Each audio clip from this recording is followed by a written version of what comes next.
Labour जो कि spontaneous यानी कि स्वतः ही होने वाला एक प्रोसेस होता है, और जब ये अपने आप स्वतः नहीं होता है तो हम क्या कराते हैं, इंडक्शन ऑफ लेबर यानी कि लेबर को इनिशिएट कराते हैं, उसे स्टार्ट कराते हैं। आज की क्लास में हम बात करेंगे इंडक्शन ऑफ लेबर की। आपके मन में सबसे पहला क्वेश्चन ये आता है कि इंडक्शन ऑफ लेबर की ज़रूरत कब पड़ती है, कब हमें इंडक्शन की नीड होती है कि लेबर हमें स्टार्ट कराना है। फुल टर्म की प्रेगनेंसी होने के बाद भी जब लेबर पेन ठीक से नहीं आते हैं, यानी कि स्लो लेबर पेन्स आते हैं फीमेल को, ऐसी कंडीशन में क्या होता है कि यूट्रस में सही से कॉन्ट्रैक्शन नहीं होता, और कॉन्ट्रैक्शन ना होने के कारण क्या होता है, लेबर इनिशिएट नहीं हो पाता, स्टार्ट नहीं हो पाता। अब ऐसी कंडीशन में हम क्या करते हैं, इसको इंड्यूस करते हैं लेबर को, यानी कि लेबर को स्टार्ट कराने का ये प्रोसेस होता है। और इसमें हम क्या करते हैं, दो मेथड का यूज़ करते हैं। एक तो होता है जो मेडिकल मेथड होता है और दूसरा होता है सर्जिकल मेथड। वैसे अगर हम बात करें कि नॉर्मली यूट्रस में कॉन्ट्रैक्शन कितना होना चाहिए, जब लेबर स्टार्ट होता है तो यूट्रस के अंदर 50 से 60 mmHg का प्रेशर होना चाहिए, कॉन्ट्रैक्शन होना चाहिए। और जब ये कॉन्ट्रैक्शन नॉर्मली नहीं हो रहा होता है, यानी कि इस कॉन्ट्रैक्शन की जो रेट है और टाइम है, ड्यूरेशन, वो लो होती है, कम होगी। कितनी कम होगी, अगर ये 25 से भी कम होगी, 25 mmHg से कम का कॉन्ट्रैक्शन हो रहा है यूट्रस के अंदर, तो क्या होगा, टोन नहीं आएगी।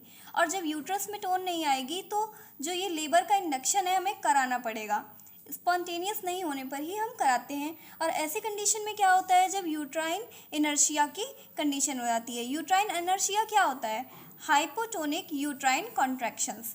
हाइपोटोनिक यानी कि यूट्रस की जो टोन है, यानी कि यूट्रस में नॉर्मली कॉन्ट्रैक्शन आने चाहिए, उस तरह से कॉन्ट्रैक्शन नहीं आ रहे हैं और टोन क्या हो गई है, कम हो गई है। हाइपो मीन्स कम हो गई है। और ऐसी कंडीशन में क्या हुआ है कि कॉन्ट्रैक्शन जो है 25 से कम आ रहे हैं, 25 mmHg से कम का प्रेशर है। अब ऐसे कंडीशन में हम दो मेथड का यूज़ करेंगे। कौन कौन से दो मेथड है, लेबर का इंडक्शन कराने के लिए ये दो मेथड यूज़ किए जाते हैं। फर्स्ट वन मेडिकल मेथड और दूसरा होता है सर्जिकल मेथड। तो मेडिकल में क्या यूज़ करते हैं, हम दवाओं का यानी कि इंजेक्शंस का यूज़ करते हैं, ऑक्सीटोसिन और प्रोस्टाग्लैंडिन का। अब ये दोनों क्या है, ये हार्मोनल इंजेक्शन होते हैं।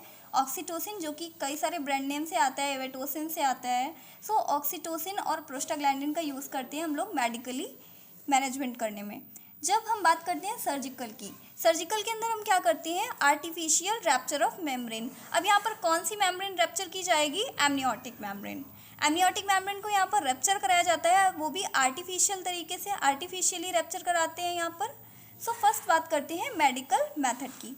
मेडिकल मैनेजमेंट में हम क्या करेंगे, यहाँ पर ऑक्सीटोसिन का यूज़ करेंगे। ऑक्सीटोसिन का इंजेक्शन जो है वो 1 से 2 मिली इंटरनेशनल यूनिट पर मिनट यानी पर मिनट की रेट से इसको एडमिनिस्टर किया जाता है। कैसे करते हैं, डायरेक्ट ऑक्सीटोसिन का इंजेक्शन कभी भी एडमिनिस्टर नहीं किया जाता है, आईवी दिया जाता है, बट इसको हम क्या करते हैं, एनएस या फिर आरएल में डिज़ोल्व करके लगाते हैं। 500 ml लेंगे एनएस या फिर आरएल, और इसमें क्या करेंगे, 1 यूनिट ऑक्सीटोसिन को मिक्स करेंगे। मिक्स करके इसको एडमिनिस्टर किया जाएगा, यानी कि लगाया जाएगा पेशेंट को। और एडमिनिस्टर कैसे करेंगे, 60 ड्रॉप पर मिनट, यानी 1 मिनट के अंदर 60 ड्रॉप जानी चाहिए पेशेंट में। और ये टोटल कब तक कितना कर सकते हैं, इसको 1 यूनिट पहले देते हैं, फिर उसके बाद 2 यूनिट या फिर 8 यूनिट तक इसको एडमिनिस्टर किया जा सकता है। और एक इंटरनेशनल यूनिट में कितनी मिली इंटरनेशनल यूनिट्स होती हैं, 1000 मिली इंटरनेशनल यूनिट्स इसमें होती हैं। अब हम बात करते हैं कि आइडियल कॉन्ट्रैक्शंस कितने होते हैं, यानी कि अगर नॉर्मल है, लेबर नॉर्मली हो रहा है, हमें इंडक्शन कराने की ज़रूरत नहीं है, ये हम कैसे पता करेंगे, जब 10 मिनट के अंदर 3 कॉन्ट्रैक्शन आएंगे। जब फीमेल में 10 मिनट के अंदर 3 कॉन्ट्रैक्शंस आते हैं उसे हम आइडियल कॉन्ट्रैक्शन कहते हैं, बिल्कुल नॉर्मल स्पॉन्टेनियस लेबर है, और ऐसी कंडीशन में हमको ज़रूरत नहीं है इंडक्शन कराने की। नेक्स्ट वन क्या दिक्कत होती है, अगर हाइपर स्टिमुलेशन हो जाए यूट्रस का, यानी यूट्रस में कॉन्ट्रैक्शन बहुत ज़्यादा आने लगे। अभी क्या हम बात कर रहे थे कि अगर कम आ रहे हैं कॉन्ट्रैक्शन तो हम क्या करेंगे, इंडक्शन कराएंगे। और अगर कॉन्ट्रैक्शन ज़्यादा आने लगेंगे, यानी कि 10 मिनट के अंदर 6 कॉन्ट्रैक्शन आ रहे हैं या इससे ज़्यादा आ रहे हैं, तो इसे हम कहते हैं यूट्राइन टिटैनी। यूट्राइन टिटैनी बोलते हैं इसे। और इसमें क्या होता है, यूट्रस के अंदर प्रेशर बहुत ज़्यादा बढ़ जाता है। प्रेशर बहुत ज़्यादा बढ़ने की वजह से क्या होता है, कॉम्प्लिकेशन हो जाता है। अब ऑक्सीटोसिन अगर ज़्यादा एडमिनिस्टर कर दी जाए तो ऑक्सीटोसिन क्या करता है, यहाँ पर इसका काम होता है कि यूट्रस को ये कॉन्ट्रैक्ट कराएगा, यानी कि यूट्रस के अंदर का जो प्रेशर है उसको इंक्रीज़ करेगा। अब ये कॉन्ट्रैक्शन बढ़ा देता है, इसकी वजह से कॉम्प्लिकेशन हो जाता है एक रैप्चर ऑफ यूट्रस का। अगर यूट्राइन टिटैनी की कंडीशन हो जाएगी तो यूट्रस भी रैप्चर हो सकता है, इसे हम कहते हैं इसका कॉम्प्लिकेशन। अब इसकी डोजेस की हमने बात की थी, अभी क्या बात की थी कि 1 यूनिट, 2 यूनिट या फिर 8 यूनिट तक ही इसको एडमिनिस्टर किया जा सकता है। और ये भी हम क्या करते हैं, बाइशॉप स्कोर लेते रहते हैं, यानी कि कितना डायलेशन हो रहा है और उसकी कंडीशन को, फीटस की कंडीशन को हम देखते रहते हैं, असेस करते रहते हैं और उसी के बिहेव पर एडमिनिस्टर करते हैं। सेकेंड वन हम बात करते हैं सर्जिकल मैनेजमेंट की। सर्जिकली मैनेज करने के लिए क्या करते हैं यहाँ पर, आर्टिफिशियल रैप्चर ऑफ मेम्ब्रेन, यानी कि मेम्ब्रेन जो है एमनियोटिक मेम्ब्रेन, उसको आर्टिफिशियल रैप्चर किया जाता है। अब एमनियोटिक मेम्ब्रेन को कैसे रैप्चर करेंगे, तो ये रॉचेट हुक होता है, रॉचेट हुक के जरिए क्या करते हैं, इसको मेम्ब्रेन को रैप्चर कराते हैं परवेजाइनली। सो इसमें क्या होता है, जब ये रैप्चर हो जाती है एमनियोटिक मेम्ब्रेन, तो यहाँ पर PGE2 यानी कि प्रोस्टाग्लैंडिन, ये क्या करेंगे, यहाँ पर कॉन्ट्रैक्शन को इंक्रीज करते हैं। सेकेंड वन अगर हम बात करेंगे कितने टाइप से होता है, तो ये 2 टाइप से होता है, एक होता है एस रोम और दूसरा होता है पी रोम।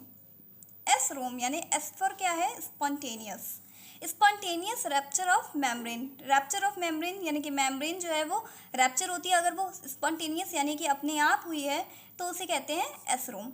और अगर पी रोम क्या होता है, P for pre mature rapture of membrane, pre mature rapture हुई है अगर मेम्ब्रेन, यानी कि टाइम से पहले, लेबर स्टार्ट नहीं हुआ और उससे पहले ही अगर मेम्ब्रेन रैप्चर हो गई है, ऐसी कंडीशन को हम कहते हैं पी रोम।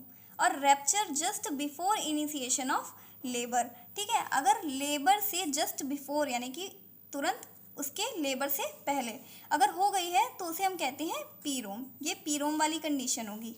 और टर्म पी रोम किसे कहते हैं, टर्म पे यानी कि 37 वीक की प्रेगनेंसी हो गई है और उसके बाद में क्या हो गई है, रैप्चर हो गई है मेम्ब्रेन, किस टाइम पर हुई है, लेबर से पहले, अगर बिफोर लेबर और आफ्टर 37 वीक हुई है रैप्चर तो उसे कहते हैं टर्म पी रोम।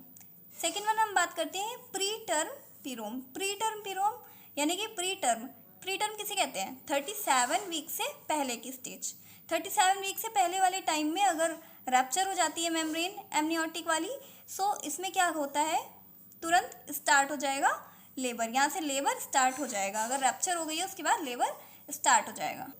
सो आज की क्लास आपकी कंप्लीट हो गई है। आज की क्लास में आपने समझा है इंडक्शन ऑफ लेबर, अगर लेबर खुद से नहीं हो रहा है तो उसे कैसे इंड्यूस कराया जाता है, वो उसका पूरा मेथड समझा है, दोनों प्रोसेस समझा है।